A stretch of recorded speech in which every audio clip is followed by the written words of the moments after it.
I made some big trades on Veriswap earlier this month, but did I mess up? Did I get the short end of the stick? Teapot is going to debate me now. That plus we are going to analyze hundreds of thousands of dollars of other trades. Let's go.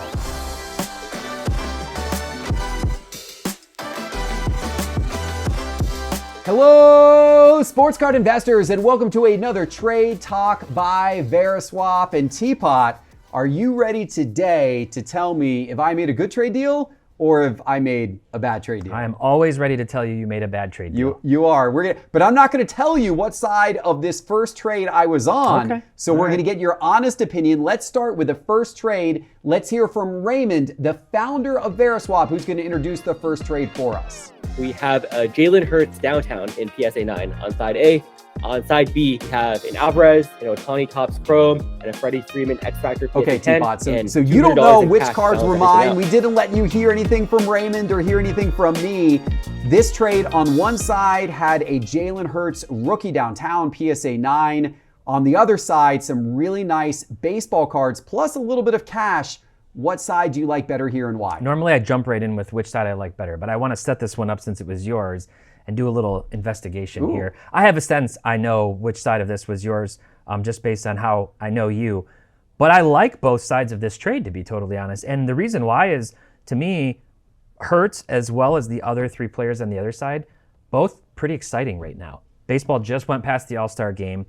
Freddie's had a good year. The Dodgers are still, in spite of struggling a little bit and getting swept twice by the Brewers, they're still the favorites right now to win the World Series again. And Ohtani's back to pitching. His high-end market is just constantly going up, up, up. Commodity cards like this one, not as much. There hasn't been as much movement on the lower end, regularly liquid transacted Ohtani stuff this year. If he solidifies MVP, and if he's in the mix pitching and hitting in the playoffs, I think that card has a lot of potential. And then Jordan's been out with injury and he's coming back. He should be back in August. And so he's coming back. Houston's been really hot. All good cards for the short term for the rest of the baseball season, I really think. Hurts, when is he going to get his due? Seriously. He wins the Super Bowl and people still don't seem to fully respect him. I'm not an Eagles him. fan. He goes to a Super Bowl, Yeah. plays flawlessly aside from one fumble that literally cost them the win against the Chiefs, comes back a few years later, and he and the Eagles just annihilate the Chiefs. And he just gets voted the 9th best quarterback in football on a poll. I think it was ESPN or some other NFL maybe.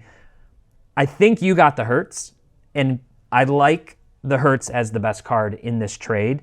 But I could honestly see myself going either way on either of these, especially if I knew one of those I wanted for my PC and wanted to move the other ones.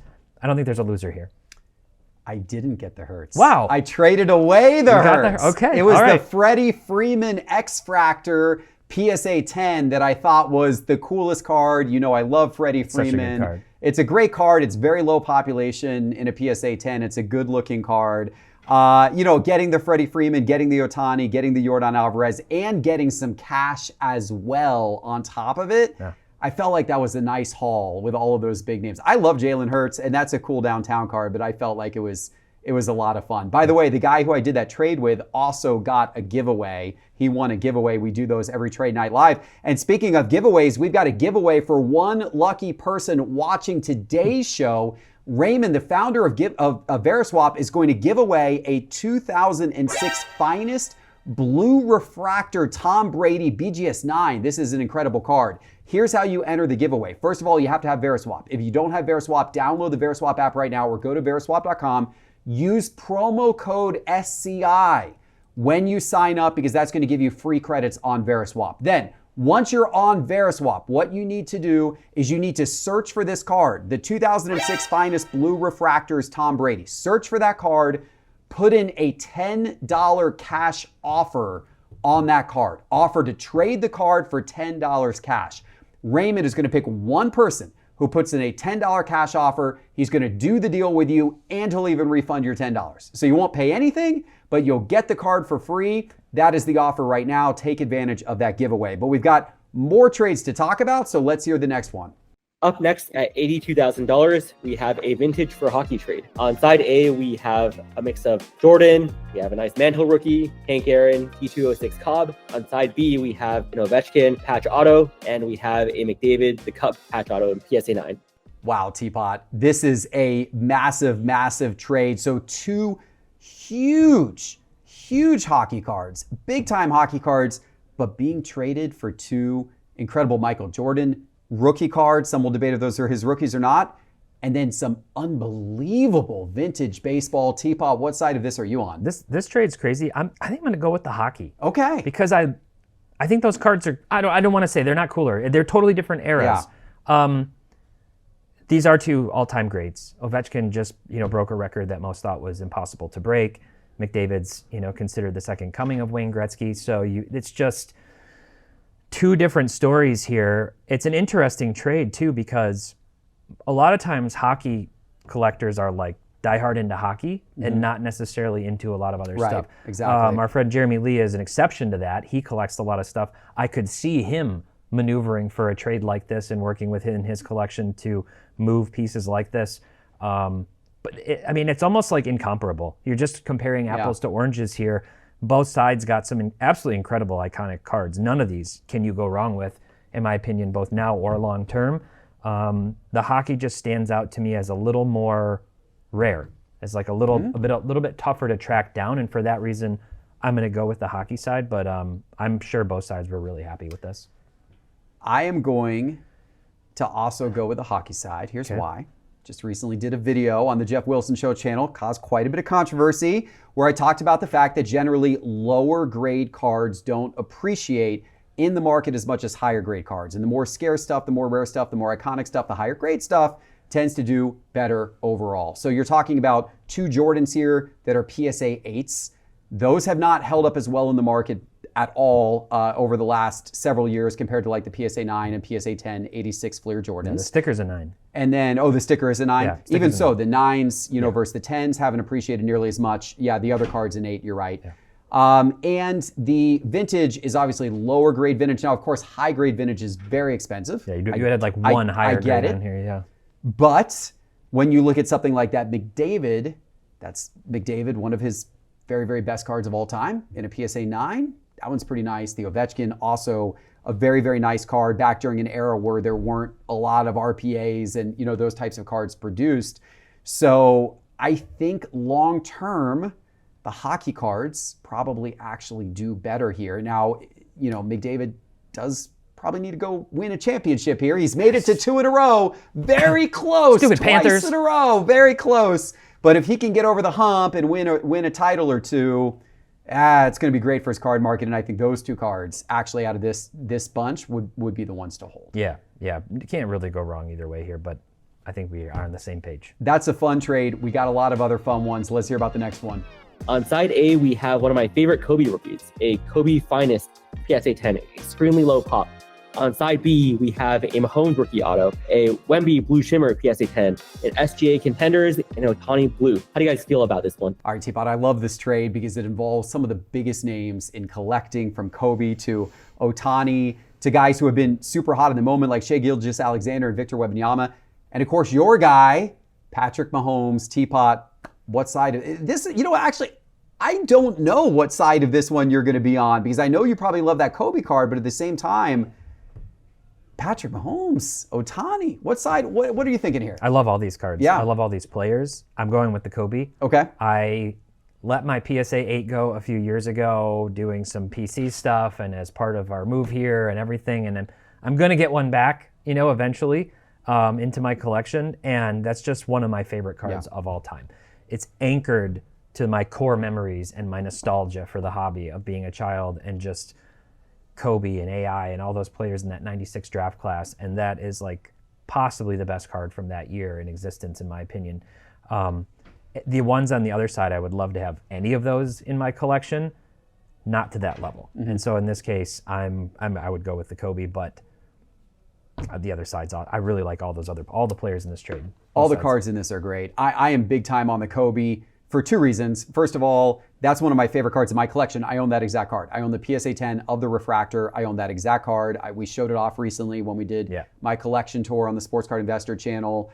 And then the second thing is that card has actually come down in value a lot. I was surprised to see that card right now is only around $14,000. That card was for a while 30,000 plus. You know, I'm probably during the boom, I'm sure it was probably even more than that. I don't remember. Oh, yeah, but it was. But this, honestly, it's one of Kobe's best rookie cards. Like in terms of the design, it might be his very best rookie card. I know we both feel that way. And it seems like a good price to get in on that. So I too am Team Kobe on this trade, even though both sides are truly great. Yeah.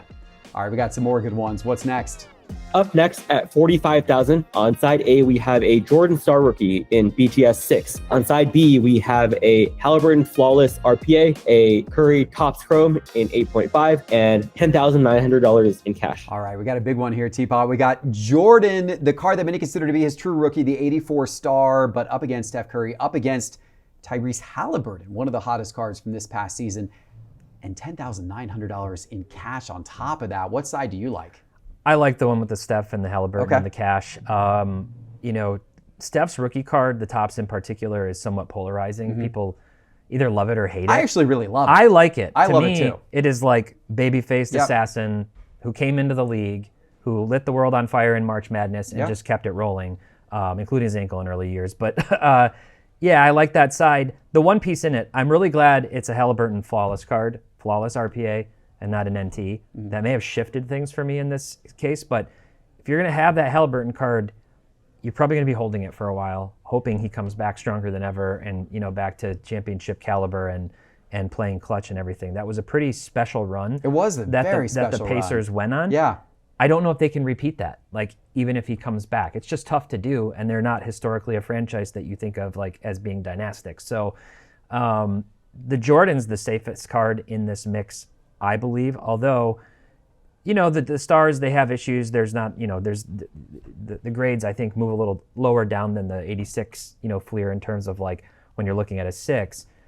There are more, you know, more out there. You could pick one of these up at the National, but I just would really like to have that Steph, and almost $11,000 in cash looks pretty good to me too. Yeah, I'm going to go on that side as well. And I love the 84 Jordan Star card. I own one of those in a higher grade. But a lower grade of that card versus the Steph, the Halliburton, plus the 10,900 cash. I actually kind of like rolling the dice right now on Halliburton a little bit, that he can come back and continue to have years like the one he had this year, because that was really special. So I'm good on that side. But I would take that cash and the Halliburton and then go trade for that Kobe. That's what I would do. I like that. But that Jordan definitely is a safe long-term bet. So it's all nice. It's all nice. This next one is really nice too. Let's have a look. Up next at 41K, on side A, we have a Mantle rookie and a LeBron rookie. On side B, we have a Jordan Auto and a Peyton Manning 1 of 1. All right, T-Paw, we got some of the biggest names in sports here. We got Mickey Mantle. We got LeBron James. We got Michael Jordan. We got Peyton Manning. What side are you on? Give me the Jordan and the Manning in this one. I pretty strongly on this one. I really like the idea of having a 1 of 1 Peyton Manning patch auto, you know, jersey auto card. That's just really cool. It's obviously not a rookie card. It's, you know, much later into his career, a decade into his career, but I really like that card quite a bit. The Jordan's an interesting one. It's just the single sort of napkin jersey patch, but it's a Jordan, you know, Yeah. and With a nice I auto, like that too. with a nice auto, and so I would Sticker, really like though. that. It's sticker, but I still like that side better. The LeBron's, you know, it's iconic. It's LeBron, and the Mantle, it's a 2.5. Eye appeal, it's okay on it. It's obviously got some issues, some corner issues, and some other things. I really do like the 51 Mantle a lot. I think it's kind of slept on a little bit, especially relative to the 52. But in this case, I'm going to go with the more modern cards. I agree with you on the 1951 Mantle. I actually think it's, gosh, I probably shouldn't say this on the program. People are going to come after me. Yeah. Some of the people are going to come after me who I've done collection tours of, but I think the 1951 Mantle's the better looking card compared to the 52 Topps. I love the You're not alone in I that. love the 51 Bowman. I The like the 51 looks 52, so, but- I love the bright blueness of the 51 Bowman. The 52 is beautiful too, but oh man, but so I love that card. But I agree with you on this one. We've been agreeing a lot today. Yeah. That Peyton Manning 1 of 1, that is a special card. This is from the era when they didn't just manufacture, you know, 1,000 1 of 1s of every player every single year. This was from the era when a 1 of 1 actually meant something. They were right. hard to find. There were very few 1 of 1s of any player during a year. If that were a Tom Brady, I mean, that thing would be $10,000, $20,000, $50,000. Who knows what somebody would pay for that card if it were Tom Brady's card and it would go for auction. It would be a huge number. Peyton Manning's market has always, in my opinion, been historically wildly undervalued. I don't know why. I don't know why his cards don't get more love in the sports card hobby, but to own one of his one-of-one cards, plus you get that Jordan, to me, that's the side of this I'd rather be honest with. Willie Mays, Babe Ruth, Michael Jordan, Aaron Judge. I don't know if he quite deserves to be in that echelon yet, but maybe soon. I mean, he certainly seems like on the path. Teapot, what side are you on here? In a concentrated format, Aaron Judge is one of the 3 to 5 best hitters of all time for what he's done in single seasons. He's remarkable. We know about MJ. The Gaudy Ruth is my least favorite of the 4 in terms of the design. I don't dislike it. It's just not my favorite of the 4. So if I were going to chase after one of those, that wouldn't be the one. I love the 51 Willie Mays. I love it. I like it more, just the look of it, more than even the mantle. I'm torn on this, really torn, honestly. I don't love the Jordan. The design just doesn't do as much for me on that particular card. It just seems kind of washed out in gray, like most modern homes or something. I don't know. And then, that's not the most notable Judge, like Prospect Auto. People know it, and it is the gold refractor. It's a cool card. It actually looks a lot better in hand, too, than kind of what the picture's doing it justice. In this case, I'm just going to go with the card that I like the most, and that's the 51 Mays. Even though it is a 3.5, I just really like that card. Someday I'd like to have one of those, and so I'm going to go with the vintage on this case. Darn it, Teapot, we agree again. Okay, well, I'll go with the Judge. I really like that card too. All right, let's appeal to the eye appeal crowd and say that the 1951 Bowman Willie Mays has very high eye appeal for a 3.5. I think it's a really nice looking copy of the 3.5, in my opinion. Presents very, very well. The Ruth presents decently, not as good, but it presents decently for a 2.5. So I had a conversation a long time ago with Nat Turner, and I was specifically asking him about a Michael Jordan card. He, of course, as you know, is a Michael Jordan super collector, has just unbelievable Michael Jordan cards. And it was a card similar to this one. It was post Michael Jordan's playing days, but it was a really cool card.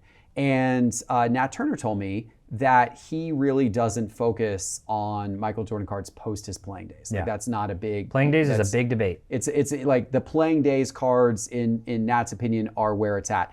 This is a post-playing days card. So I'm gonna heal Nat's advice on that and say, I'm not that into that Jordan for that reason. I also, the design of it's okay, whatever. But the Aaron Judge card's really cool. But to me, give me the Willie Mays, give me the Babe Ruth, give me the vintage. Even though it's lower grade, the eye appeal is nice on the Willie Mays, for sure. I'm going to go that side of this. All right, couple more trades to go. And by the way, guys, you should get in on doing these types of trades yourself, and you can right now. Just download the Veriswap app or go to veriswap.com. Use promo code SCI. When you register for Veriswap, you can get $15 free in trade credit. And don't forget to enter their giveaway. The card they are giving away is that 2006 Finest Blue Refractors Tom Brady. All you need to do is search for that card within Veriswap, put in a $10 cash offer on that card, and Raymond, the founder of Veriswap, is going to pick one person to accept that $10 cash offer. You're going to get that incredible card, and you're even going to get your $10 back. So that is a deal. All right, Teapot, we got Elsa has entered the building. We got a Disney card thrown into this trade of all of these sports greats as well. What side of this trade are you on? I want to build a snowman. We're going to do it. I'm going with the Elsa and the Jaden Daniels. What a juxtaposition with a bag of cash to go with it. Jaden's hot. I do believe in him. I believed in CJ Stroud his first year too, and he had a bit of a slump last year. A lot of factors can go into that. I think Jaden Daniels is even on the next level up, and he proved that last year when he humiliated my Lions in the playoffs. So the Elsa card's an interesting one. It's the Enchanted. Obviously, I know you were high early on Lorcana and probably still continue to be. It's been a popular set. Lots of people play it here. And that card has held really steady for a year now, year plus, like right in that price range that they have it valued at. The Jordan promo has always been one that's polarizing for me internally. It's a really cool looking card. It's bigger. Which just makes it clunky. Almost like a postcard. Yeah, I see it with people in their Zion cases, but it doesn't really ever fit which, it's fine if it's a display piece. It's a really cool card. Very iconic looking. People love their Exquisite. I always think it's a little overvalued at this point, even though they're very cool cards, and that one is for the Ewing. And then Brunson, I love the color match on that, just like I love the Luka version of that card, the Blue Ice. I'm worried about Brunson. I didn't have him on my sell now list a couple weeks ago. He's so talented. He's really good. People are starting to get mad at him for the foul baiting stuff too, and kind of just a little bit of whining on the court. And it's the Knicks. We'll see what happens, but he's got to put up, or people are kind of gonna forget about him as soon as they took, as fast as they took notice of him. So I think Jaden Daniels is the shiny object in this trade. And then Elsa's sort of the more blue chip piece, even on a newer card. So I'm going with that side. Yeah. Okay. I'm going to agree with you again. I kind of hate that I'm agreeing with you every trade on this show. The Jaden Daniels, I do think, is risky right now. You do see that sophomore slump. As you said, it occurred with CJ Stroud. I think there is a big risk factor in the Jaden Daniels card. However, if we're thinking super short term, that's going to be one of the... If you had that card at the National next week, that thing would be red hot. Everyone would be wanting it at the National. That card will be red hot up to the start of the season. And then from there, it comes down to how he performs. That is the vertical version of the Kaboom. That is the more rare version of the Kaboom. That one is hard to find. The verticals are difficult. And it's a PSA 10. So that is actually a difficult, hard, super short print. Jaden Daniels rookie, one of his more desirable rookies. That's a really nice card. The Elsa's cool too. Cash is cool too. I do like the iconic Jordan dunking. I prefer it to be in a PSA 10 instead of an SGC 10. And the other two cards are cool, but I'll go with the Jaden right now. Okay. I'm with you. Okay. All right. There's one trade left. Let's see if we can finally disagree on this one. Let's see what's next. Up next at 32K, we have a Caitlin Clark Gold Select, number to 10 in PSA 10. On side B, we have this glorious triple auto. Jeff, Teapot, I'll let you guys do the deep digging into this one. All right, Teapot. Last trade, and it's a simple one. It's one card for one card. It's Caitlin Clark for, well, I guess there's three guys on the other card. So maybe that makes it a little more complicated. What is your feeling on this trade? Doug may have spooked me last week with his remarks about Caitlin Clark on Cards on the Table when her stuff has gone down a little bit. She got injured. She got injured. Yeah. He's just like, wait, there is a hype beast aspect to the whole thing and drama and all kinds of things. So we got to see how that plays out. It's select and it's the concourse level. Right. It is a gold, but there's also a gold premier level and a gold courtside, and you go up the tiers. It's not the Prism. It is PSA 10. Triple on-card auto of two of the greatest Mavericks ever to play, and Jokic, who is making a case for being the most underrated player of all time, quite possibly. So I love this triple auto. I love that card. I definitely would go with the triple auto in this case. Okay. Can I ask you a question? Why are those three players associated on the same card? I mean, obviously, Luka and Dirk make a ton of sense. You think it's the European connection? Is that what they're trying to do there? Yeah. They're trying to do we got Eastern European coming into the league. Imagine if those three guys had ever been on a team together. I mean, geez. Oh, sure. But I mean, I think that's like international. These are three guys who, when you think about the international nature of the sport, throw Hakeem Olajuwon and a few others into the mix. You put Giannis on there. Yeah, Giannis, just get a bunch of Euro guys. If you put Giannis on here and this was a quad, I would give a kidney for the card. So yeah, I mean this is just about I think it's a really, really cool card. I get what you're saying because it's not you might look at this and go, why not Jason Kidd? Right, or why that's not what I was Jason saying. Terry or somebody else. Give me another Maverick. Sean Marion. If you want to put another Maverick on there, another Maverick on there. I didn't really understand. Derek Harper. I guess it's the European thing. I guess you're right. I didn't honestly really understand that. To me, I would way rather have a dual auto of Luka and Dirk, although frankly, maybe not anymore, since now the Mavs connection has been lost. But for a while, last year, I would have told you I would have way rather had a dual auto and then had an auto of Jokic on his own card. Yeah. Rather than combining all three together in a way that I feel is a little bit awkward. Eastern European stars, I guess. I don't know. Like, that doesn't make that much of a difference to me. Yeah. The Caitlin Clark, I'm with you. It's not Prism, it's Select. That's a step down. And then within the Select world, you've got a bunch of different, things. This is the most basic of the levels. But it's still Caitlin Clark. It's still gold. It's still PSA 10. And at the end of the day, I think she is still going to go down as the greatest women's basketball player of all time when we fast forward the clock 15 years. And I know that's a lot to say, and she's going through these bumps now, and it's up and down and all this stuff. But I just think she's such an incredible talent, and she's making such a difference in the game that I think her career is going to play out in a legendary way. So I'm actually going with the Caitlin Clark here. Okay. I'm going with the Caitlin. I'm disagreeing finally on the final trade. Good. Feels good to get that Feels out. good. All right, guys, I hope you enjoyed this show. Don't forget to get Veriswap. Go to veriswap.com or download the Veriswap app. Promo code SCI when you register for $15 in free trades. And then go get that giveaway. All you have to do is when you're in Veriswap, search for that 2006 finest blue refractor Tom Brady and place an offer on that card. And Raymond will get back to you and hopefully accept the offer, $10 offer. All right, guys. Appreciate you watching. We'll see you soon with our next episode. Thank you.